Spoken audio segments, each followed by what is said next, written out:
Sidang di Pengadilan Negeri Bandung Kelas 1A khusus. Pemohon Dr. Yopi Gunawan SHMH mendampingi tersangka Erik yang diciduk oleh Polda Jabar dan BPOM terkait kasus produksi kosmetik ilegal atau tanpa izin bertempat di Kedaung, Cirebon. Tersangka Erik ditangkap dan diperiksa, juga disegel pabriknya, padahal Erik duduk sebagai direktur utama dalam perusahaan tersebut. Penangkapan oleh Polda Jabar dan surat perintahnya tidak dicantumkan dalam jabatan dan nama perusahaannya, sehingga menurut penilaian hakim, Majelis Hakim Asril SHMH itu tidak sah atau kurang cermat karena kedudukan tersangka bukan pemilik perusahaan, melainkan sebagai karyawan biasa.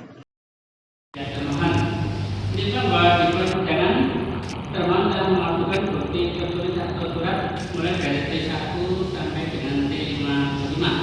Hakim akan mempertimbangkan bukti surat dan ada relasinya dengan berdasarkan dari termohon.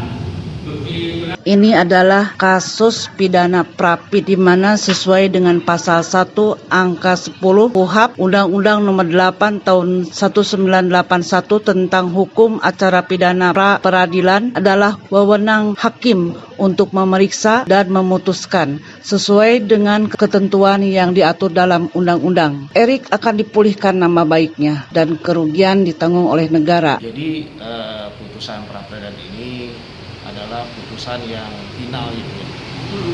Dimana putusan ini dalam perkaranya ini BPOM telah menetapkan tersangka Terhadap Erik L. Tobing.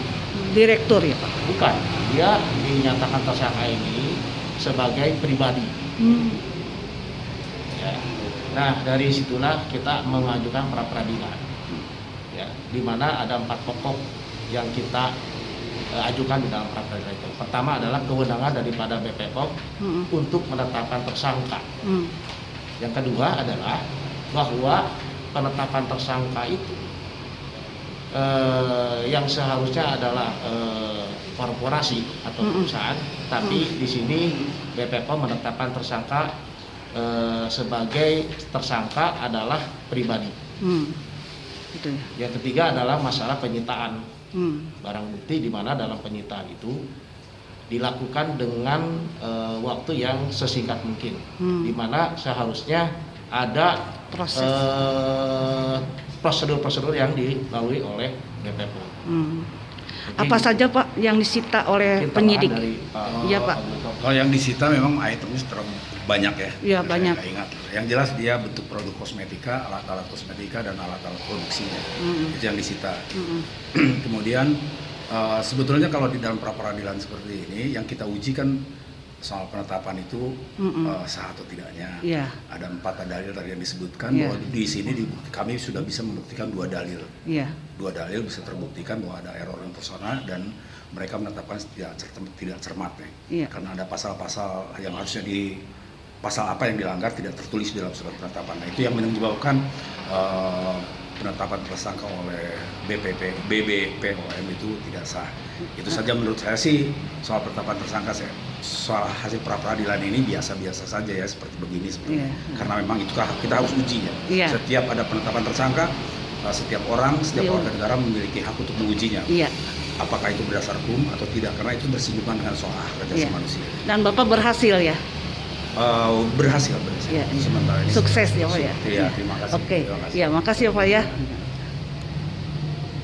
Ini adalah sidang Prapit sesuai pasal 1 angka 10 KUHP Undang-Undang Nomor 8 Tahun 1981 tentang hukum acara pidana pra-peradilan adalah wewenang hakim untuk memeriksa dan memutus sesuai dengan ketentuan yang diatur dalam undang-undang. Tersangka lolos dari jeratan hukum pidana. Erik dan kuasa hukumnya merasa senang dengan putusan dari Majelis Hakim. Nung Setia mengabarkan dari Pengadilan Negeri Bandung Kelas 1A khusus.